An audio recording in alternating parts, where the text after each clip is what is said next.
નમસ્કાર મિત્રો, હેલ્થ ઉજાલા ન્યૂઝમાં આપનું સ્વાગત છે।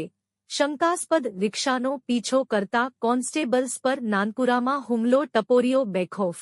ટપોરીઓએ 2 કોન્સ્ટેબલને દંડાથી ફટકાર્યા। ઘટનાના સીસીટીવી સામે આવ્યા। પોલીસ પર હુમલો છતાં મામલો દબાવી દેવાયો હતો।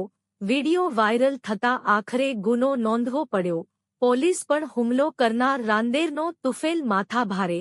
આરોપીઓને પકડવા ક્રાઇમ બ્રાન્ચની ટીમ વડોદરા પહોંચી।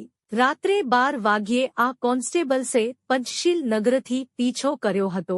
ભાઠેના ઉધના 3 રસ્તા મજૂરા ગેટ થઈ નાનપુરમાં તરફ જતા કોન્સ્ટેબલ્સે કંટ્રોલ રૂમ મારફત અઠવા પોલીસની મદદ પણ માંગી હતી। અઠવા પોલીસ પહોંચે તે પહેલા જ હુમલો થયા બાદ આ બંને કોન્સ્ટેબલ્સ અને અઠવા પોલીસે કોમ્બિંગ પણ કર્યું હતું। હુમલા બાદ ત્વરિત જાણ કરવાને બદલે સવારે પોલીસ અધિકારીઓને જાણ થતા ગુનો નોંધાવ્યો હતો।